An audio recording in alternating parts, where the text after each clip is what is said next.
በስተመጨረሻም የብሌን መራዚ ሳሚ ደርሶበታል ማለት ነው። ጆ እንደሆነ ታውቋል። ታዲያ ብሌን ከባድ የሆነ አደጋ ደርሶባታል። ይህንን አደጋ ደግሞ እናትየዋ በተለይ መቋቋም አልቻለችም። ብሌን እንግዲህ ከሰል ጋር ተቀላቅሎ የገባው ኒኮቲን ምንድን ነው ያደረጋት? ፓራላይዝ እንድትሆን አድርጓታል። እና ጆ ደግሞ ይሄ በመሆኑ በጣም ደስ ብሎታል። ከሱ በበለጠ ግን በኃይሉ በጣም ተደስቷል ማለት ነው። ብሌን እንደዚህ ስለሆነ ምክንያቱም ሲፈለግ የነበረው ብሌን የሆነ ነገር ሆና ሳሚና ሰላም ሲያዝኑና ሲጨነቁ ለማየት ነበር የተፈለገው። ያን ደግሞ በበለጠ ማን አስደስቶታል? በኃይሉ አስደስቶታል። የበኃይሉ እንደዚህ መደሰት ደግሞ ጆን ከኔ በላይ እሱ እንዴት እንደዚህ ሊደሰት ቻለ? እኔ እኮ የምፈልገው ነገር ላይ ነኝ ያለሁት፣ ግን ደስታ በውስጤ ምንም የለም እያለ ሲናገር ሰምተናል። እና ደስታን በተንኮል ለማምጣት መሞከር በጭራሽ የማይታሰብ ነገር ነው። ግን ደግሞ ጆ ይሄንን ነገር እንዳደረገው ሳሚ ጠንቅቆ አውቋል ማለት ነው። አንተ ነህ ያደረግከው፣ ከሰል ውስጥ እንደዚህ አይነት ነገር ሊኖር አይችልም፣ ከዛ ስትወጣ አይቼሃለሁ፣ ያንተ ስራ ነው እያለ ይገኛል። ጆን መልሶ ምናልባት አንተም እኮ ልትሆን ትችላለህ እንደዚህ እኔን የምትናገረው ራስህ ያደረግከው ነገር ሊሆን ይችላል በማለት እንግዲህ ሌላ ተከራ ውስጥ ገብተዋል።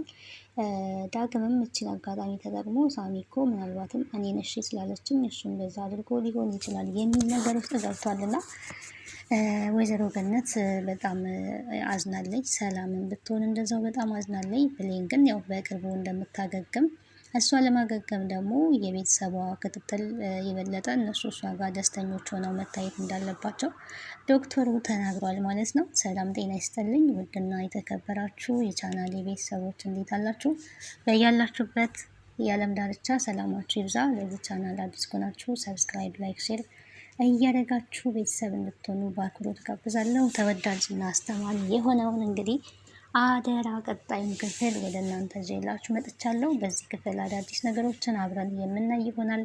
እስከ ፍጻሜው ድረስ ተከታተሉ። ሀሳብና አስተያየታችሁን ደግሞ በኮሜንት ሴክሽን ላይ አስቀምጡልኝ። ብሌን እንግዲህ ያው ባለ መሞቷ ሁላችንም ደስ ብሎናል። የደረሰባት አደጋ ከባድ ቢሆንም ግን ከዛ አደጋዋ ደግሞ አገግማ ያው እንደምትነሳ ተስፋ እናደርጋለን ማለት ነው።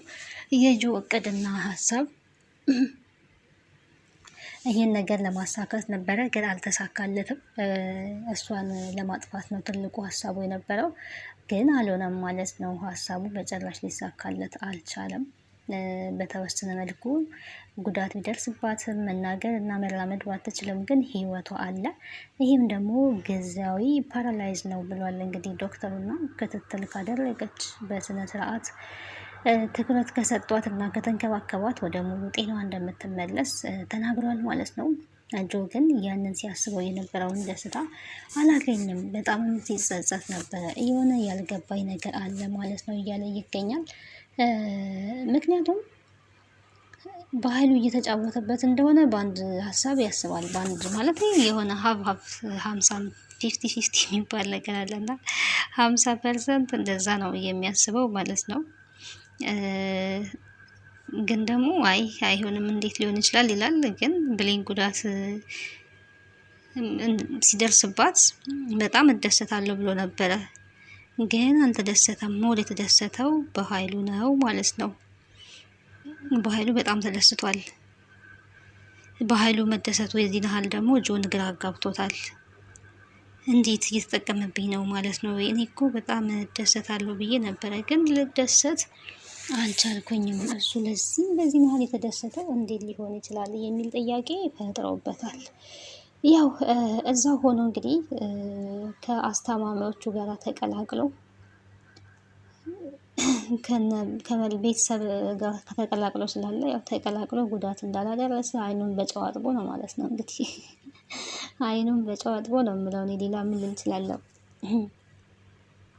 ያንን አድርጎ እንግዲህ ምን ብሏል? የብሌን ጉዳት ያሳሰበው ሰው መስሎ ቀርቧል ማለት ነው። ግን ደግሞ የሆነ ሰዓት ላይ ሰላም ዶክተሩ ባላት ነገር ላይ በጣም ደንግጣ ስታለቅስ ነበረ። በዛን ሰዓት ብሌን ሞታ ነው ወይ ሞተች ማለት ነው ወይ እያለም በውስጡ እየተወሳቀለ ነበረ። ሳሚ ግን በጣም ነው የተጨነቀው። ሳሚ እውነትም እውነተኛ አፍቃሪ ነው። በእኔ ጥፋት ነው እያለ ነው። ራሱን በጣም እየወቀሰ ይገኛል። ራሱን በጣም እየከሰሰ ይገኛል። በእኔ ምክንያት ነው እንደዚህ የሆንሽው፣ ቶሎ መድረስ ነበረብኝ፣ ቶሎ ሄጄ በሩን መክፈት ነበረብኝ። ብዙውን ጊዜ አንዳንዴ ነገሮች ካለፉ በኋላ የማትመልሷቸው ነገሮች በጣም የሚቆጩ ነገሮች አሉ። የሆነ ችላ በማለት የሚተዉ ነገሮች እና ሳሚ ጋር ያለው ነገር ያ ነው። ግን በትልቁ ነገር በህይወት ውስጥ እልህ ምን ያህል ዋጋ እንደሚያስከፍል የምንፈልገውን ነገር እንዴት ሊያሳጣን እንደሚችል እንረዳለን ከዚህ ድራማ ማለት ነው። ሳሚ በዛን ሰዓት እልህ ባይዘው ኖሮ ጆን እኮ ከዛ ሲወጣ ማለት በእርግጥ ሲወጣም ሳይሆን በመንገድ እንደዛ ሲያልፍ ስላየው ምናልባት ከእሷ ጋር እኮ ሊሆን ይችላል፣ ጉዳት አደርሶባል ሊሆን ይችላል የሚል ጥርጣሬ ወደ ውስጡ መጥቷል። እንደዚህ አይነት ነገር ገጥሟቸው ያውቅም በህይወታቸው? የሆነ እንደዚህ እኮ ሆኖ ሊሆን ይችላል፣ አይ ደግሞ አይሆንም፣ አይ እንደዛ በሚል የሆነ ትግል ውስጥ ከራሳችሁ ጋር የምትታገሉበት ነገር ያኔ ድርቅናውን ሰብሮ ሄዶ ቢያያት ኖሮ ቶሎ ይደርስላት ነበር ማለት ነው። ቢያንስ እንደዚህ አትጎዳም ነበረ። እሷ ስለተናደደባት በእሷ በዛ ላይ ዳግም እሺ ብላ ቀለበት ስለተቀበለችው እንዳታዋራኝ ስላለችው ያው እሷም መሀላቸው በገባው ወሬ ነው እንደዚህ ልትቀየር የቻለችው እና በዛ በጣም ተናዶ ስለነበረ አሁን ወደ ክፍላዊ ሄድም ደግሞ ይሄንን ምክንያት አድርገህ ልታወራኝ መጣ ትለኛለህ የሚል ይሉንታ፣ ይሄ ድርቅና ነው ማለት ነው። እና በፍቅር ውስጥ ይሉንታ ባይኖር ጥሩ ነው። ሰው የተሰማውን ነገር መናገር ቢችል ጥሩውን ነገር ማለት ነው። በእርግጥ መጥፎ ነገሮች ሰው ሊያስቀይሙ የሚችሉ ነገሮችን መናገር ዋጋ ያስከፍላል። እናም ሳሚ እንግዲህ ከጆ ጋር ፍጥጫ ውስጥ ገብቷል። በብሌን ምክንያት የማይደራደረው ምርጡ ማለት ነው የእሷ ተቆርቋሪ የሆነው ሳሚ ፊልሚያ ውስጥ ገብቷል ማለት ነው። አለቅህም እገልሃለሁ እያለ ይገኛል። ሳሚ በብሌን ከመጡበት መቼም ቢሆን አይደራደርም፣ አይመለስም ማለት ነው። ሲቀጥል ግን ጆ የተጠቀመው ሲስተም እዚህ ጋር ምንድን ነው? ይህንን ነገር ያደረግከው አንተ ብትሆንስ፣ ለዛ ቢሆንስ እንደዚህ እየሆንክ ያለኸው የሚል ምክንያት አቅርቧል ማለት ነው።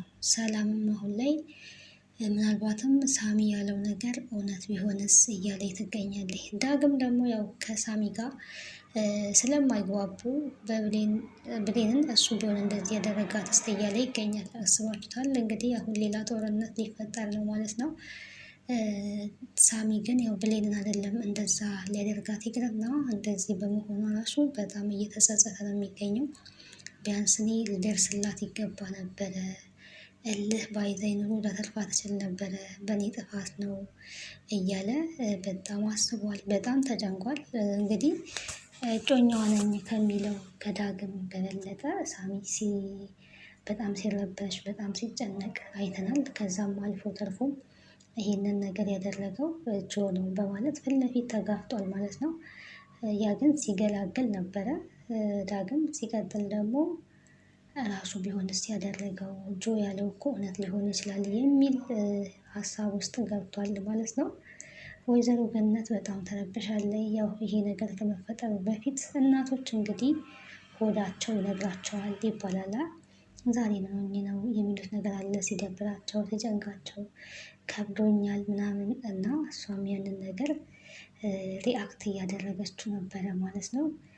ቡና እናፍላ ምን እንበል እያሉ ከወይዘሮ ፀሐይ ጋር ቡናም ለማፍላት እና ድብርታቸውን ለማስለቀቅ ሙከራ አድርገው ነበረ። ግን ቡናው ሳይጠጣ ነው እንግዲህ ተደውሎ የተነገራት ወይዘሮ ገነት ብሌን ያው መስማት መናገር እንደማትችል እና መራመድ እንደማትችል የተነገራት በጣም ነው እንግዲህ የእውነት የእናትነት ጥግን ያሳየችበት ነው ወይዘሮ ገነት እንግዲህ ትወናው ላይ እና እናቶች ለልጆቻቸው እንዴት እንደሚንሰፈሰፉ የእናትነት ፍቅር እኮ ይለያል። በቃ እናትነት በምንም የሚተካ ምንም መተኪያ የሌለው ነው። በጣም ነው የተጨነቀችው። ልጄን አሳዩኝ ብላ ነበረ ስትረብሽ የነበረው። ያው ብሌንን ለማየት እንግዲህ ሁሉም ሰው ውስጡ ቢያዝንም ውስጡ ቢደነገጥም ግን ደስተኛ ሆኖ ነው ማየት ያለበት። ከባድ ነው። ውስጣችሁ በጣም አዝኖ ደስተኛ ሆናችሁ አስመስላችሁ ለማየት መሞከር፣ ያንን እንዲያደርጉ ዶክተሩ አዟቸዋል ማለት ነው። ያንን እንግዲህ ያው በስንት መከራ ተቋቁመው ሰላምን ብትሆን ዳግምም ማነው ሳሚም እንደዛው እንግዲህ ገብተው ያው እኔ ያለሁልሽ አንቺ አሁን ትድኛለሽ እያለ እያጠነካከረ እያበረታታ ነበረ። ዳግምም ቢሆን ተሽሎሽ ወክ እናደርጋለን። እኔ ያው የቀለበቱን ነገር ግን የዳግም አስተሳሰብ በጣም የወረደ አስተሳሰብ ነው። እኔ ያናድደኛል። ድራማው እየሆነ እንደሆነ እያወቅኩኝ ቀለበቱ ከእጇ ላይ በመውለቁ ሲብሰለሰል ነበረ እና ግን ይሄን ቅናቴን ትቼ እኔም ከዚህ በኋላ አንቺ ተሽሎሽ ወክ እናደርጋለን፣ አንቺ ጠንካራ ሴት ነሽ እያለ ያው እየመከረ ነበረ።